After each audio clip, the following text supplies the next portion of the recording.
नमस्कार साथियों, स्वागत है आप सभी का आपके अपने यूट्यूब प्लेटफॉर्म पर। तो आप सभी को खबर ये तो पता चल ही गई होगी, सोशल मीडिया पर एक र्यूमर बन चुका है वैकेंसी को लेकर के। बताया जा रहा है कि बड़ी खबर के रूप में 50,000 नई शिक्षक भर्ती प्राथमिक के अंदर सरकार की नई प्लानिंग तैयार हो रही है। क्या है ये सरकार की प्लानिंग? आप सभी को इस वीडियो में कंप्लीट जानकारी, एथेंटिक जानकारी दूंगा, लॉजिकल जानकारी दूंगा और आप सभी लोग उससे एकदम मुतम्मिन हो जाएँगे, उससे आप संतुष्ट हो जाएँगे, उससे आप रिलेट भी करना शुरू कर दोगे क्योंकि आपका लॉजिक भी सेम टू सेम जाएगा। आइए डिस्कशन करते हैं। कल जो है लखनऊ में एक बैठक हुई है। लखनऊ में बैठक किस मामले को लेकर के हुई है? उत्तर प्रदेश प्राथमिक शिक्षक भर्ती रणनीति जो है बनाने को लेकर के, ये 2026 रणनीति है, 24 कर दिया। शिक्षा विभाग की महत्वपूर्ण बैठक का संपूर्ण विश्लेषण हम आपको करेंगे।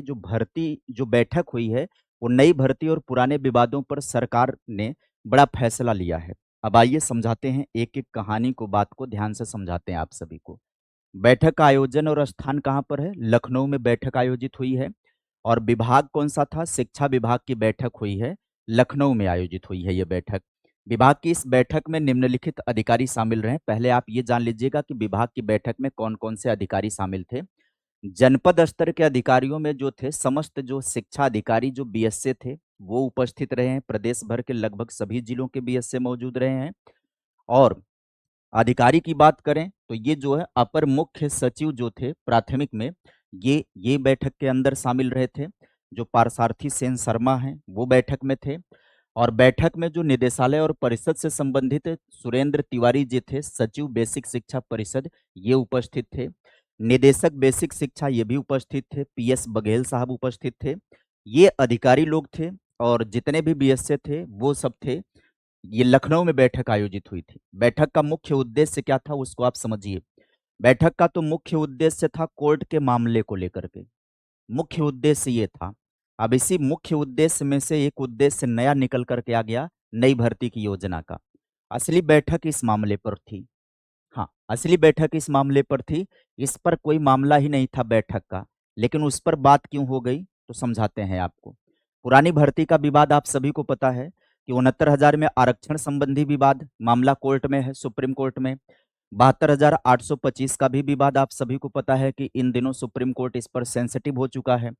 ये पुरानी शिक्षक भर्तियां हैं, सुप्रीम कोर्ट में अंतिम चरण पे हैं, जल्द ही इन पर फैसला आने वाला है।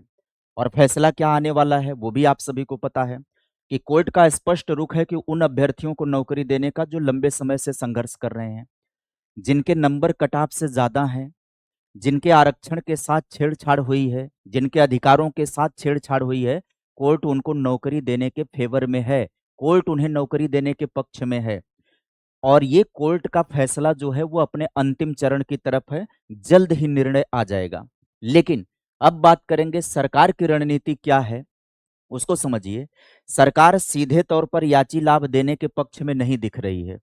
सुप्रीम कोर्ट से ये तय है कि याची लाभ की बात हो जाएगी, निश्चित है निर्णय आ जाएगा। अगर सरकार उसके पहले कोई पहल नहीं करती है तो याची लाभ गारंटी है आ जाएगा निर्णय। लेकिन सरकार उससे पहले ही मीटिंग कर लेती है अपनी अधिकारियों के साथ और याची लाभ देने के पक्ष में सरकार नहीं दिख रही है। क्या कर सकती है सरकार? सरकार की नई तैयारी हो रही है। बड़ी खुशखबरी हो जाएगी नए विद्यार्थियों के लिए भी। 50,000 नई प्राथमिक शिक्षक भर्ती को लेकर के बैठक में ये जानकारी सामने आ रही है कि 50,000 नई प्राथमिक शिक्षक भर्ती निकालने की तैयारी चल रही है। अच्छा, क्यों ऐसा किया जा रहा है? ये 50,000 नई भर्ती निकालने की प्रक्रिया क्यों आ गई है? अब ये समझिए, इसके पीछे का लॉजिक आप समझिए। कोर्ट में सरकार प्रस्ताव देगी और यही एकमात्र प्रस्ताव जो सरकार को बचा सकता है। सरकार कोर्ट में यह प्रस्ताव रख सकती है कि इन नई भर्तियों में पुरानी भर्तियों के जो पीड़ित छात्र हैं उनको विशेष राहत दे दी जाएगी। आपको याद होगा कि जब शिक्षा मित्रों को सरकार ने, पिछली सरकार ने शिक्षा मित्रों को रेगुलर टीचर बना दिया था। फिर ये लोग सुप्रीम कोर्ट के रास्ते जा करके इनको जो है शिक्षा मित्र वापस बना दिए। जब शिक्षा मित्र वापस कोर्ट लड़ने गए अपने अधिकार को लेकर के तो सरकार क्या करी? सरकार ने कहा कि हम नई भर्तियां निकालेंगे और नई भर्तियों में इनको वेटेज दे देंगे। अलग से वेटेज दे करके हम इनको छूट दे करके प्रयास करेंगे कि ये लोग सरकारी टीचर बन जाएं, योग्यता पूरी करके आ जाएं। और हुआ वही था। इस बार भी मामला सेम टू सेम जा रहा है और सरकार वही पुराने अपने साथ खेलने जा रही है। इससे क्या होगा, एक ही तीर से दो निशाने हो जाएंगे।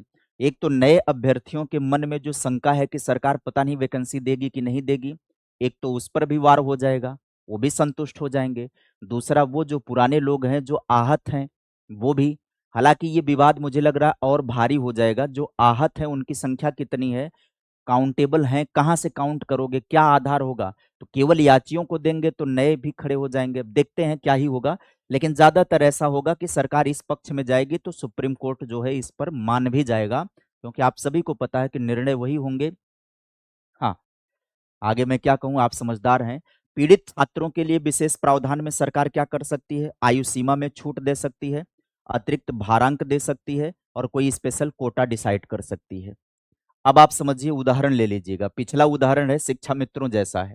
इस स्थिति की तुलना पिछले भर्तियों से की जा सकती है, जहां सरकार ने कोर्ट में नई भर्ती का वादा करके मामला को क्या किया था, सुलझाया था।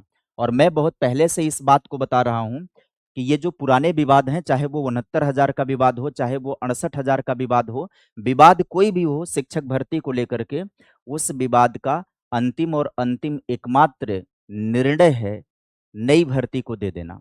जब तक सरकार नई भर्ती को नहीं दे देती है, तब तक ये विवाद खत्म नहीं होंगे। एक तो देखो, नई वैकेंसी के आने के तुरंत बाद एक तो सक्रियता बढ़ जाएगी। देखो, जितने भी पुराने लोग अभी भी क्राइटेरिया में आ रहे हैं, जितने भी लोग अभी भी एज में हैं, कंपटीशन में हैं, वो लोग तुरंत इस नई भर्ती में कूद पड़ेंगे। ऐसे मामले में बचेंगे कौन, तो मैं बता देता हूं कि कौन लोग बच जाएंगे। जिनको याची लाभ नहीं मिलने के 72,825 में जो बचे हुए हैं, इनका मामला चूंकि बहुत पुराना हो गया है। 72,825 के मामले में जितने लोग हैं बहुत एज के हो गए होंगे, कई लोग ओवर एज भी हो गए होंगे। सरकार उनको एज में छूट दे देगी, राहत दे देगी, नई भर्ती में उनको शामिल करेगी। लेकिन अब प्रॉब्लम यहाँ पर ये फंसेगी कि 72,825 में बीएड बेस पर हुआ था, इसमें बीएड वाले भी हुए हैं। 69,000 में भी बीएड वाले भी हुए हैं। अब बीएड वाले अगर यहाँ पर हित प्रभावित है उनका, ध्यान से समझिएगा लॉजिक। 69,000 की वैकेंसी में आप सभी को पता है कि बीएड वाले भी शामिल हैं। अब बीएड वाले शामिल हैं, इनका हित प्रभावित हुआ है। मान लीजिए आरक्षण वाला मामला, मान लीजिए आरक्षण वाले मामले को ले लीजिए, तो आरक्षण वाले में कुछ लोगों का हक मारा गया है। अब सरकार, ये लोग कोर्ट चले गए, अब इनको सुप्रीम कोर्ट याची लाभ दे सकती है। अब सरकार अगर इनको याची लाभ नहीं देगी, नई भर्ती में जगह देने जाएगी, तो बीएड वाले हैं, कैसे वो नई भर्ती में जगह पाएंगे? इस पर भी तो एक विवाद खड़ा हो जाएगा कि बीएड वाले हैं, मान लीजिए उनको उनका हक मारा गया है, मान लीजिए आरक्षण के साथ घपला हुआ और उनका हक मारा गया और वो चले गए सुप्रीम कोर्ट, और सुप्रीम कोर्ट उन्हें लाभ देने की सोच रहा है। सरकार जाए कहे नई भर्ती देंगे हम, उनमें उनको विशेष छूट दे देंगे, तो कैसे दे देंगे? बीएड वाले हैं तो क्या उनको शामिल करेंगे नई भर्ती की प्रक्रिया में? यह भी एक बड़ा विवाद का प्रश्न है। लेकिन कुल मिला-जुला करके अगर एक अंतिम बात पर जाया जाए, तो इस भर्ती का बेड़ा, ये इस दोनों ही विवाद का, चाहे वो 69,000 हो, चाहे 72,825 का विवाद हो, ये दोनों विवाद तभी समाप्त हो सकता है जब सरकार नई भर्ती की पहल करेगी, तब जाकर के खत्म होगा। और नई भर्ती की पहल अगर करनी भी है सरकार को, तो पहले सुप्रीम कोर्ट के मामले को निस्तारित करना भी पड़ेगा। तो मामला भी निस्तारित हो जाएगा, नई भर्ती की प्रक्रिया भी आगे बढ़ जाएगी, और यही होगा। 99% संभावना है नई भर्ती देकर के सरकार विवाद को खत्म करेगी, मामले को खत्म करेगी। कितने लोग, नए लोग वैकेंसी पाएंगे ये मैटर नहीं है। सरकार ये कह देगी कि हमने वैकेंसी दी। हो सकता है पुराने लोग ज्यादा से ज्यादा वेटेज पा करके इसमें घुस जाएं, नए लोगों को कम ही अवसर मिले, लेकिन फिर भी खुला चैलेंज हो जाएगा, आओ कंपटीशन में शामिल हो। सरकार ये कह सकती है कि हमने विज्ञापन रिलीज किया, नए लोगों को नौकरियां हमने दी। उम्मीद करेंगे कि आप सभी को इस वीडियो के माध्यम से संपूर्ण जानकारी पता चली होगी। तो यह उम्मीद है अब कि यूपी में एक नई वैकेंसी देखने को मिल सकती है प्राथमिक को लेकर के। आप अपनी तैयारी पर डटे रहिए, अपनी तैयारी पर डटे रहिए, विवाद समाप्त हो जाएंगे, नई भर्ती आ जाएगी, और आप सभी लोग अपनी तैयारी जारी रखें। हो सकता है कि एक पद इसमें आपको मिल जाए। आज के सेशन में इतना ही। सेशन अच्छा लगा होगा, वीडियो को लाइक कर दीजिएगा, चैनल पर पहली बार जुड़े होंगे सब्सक्राइब कर दीजिएगा। Bye bye, take care, thank you.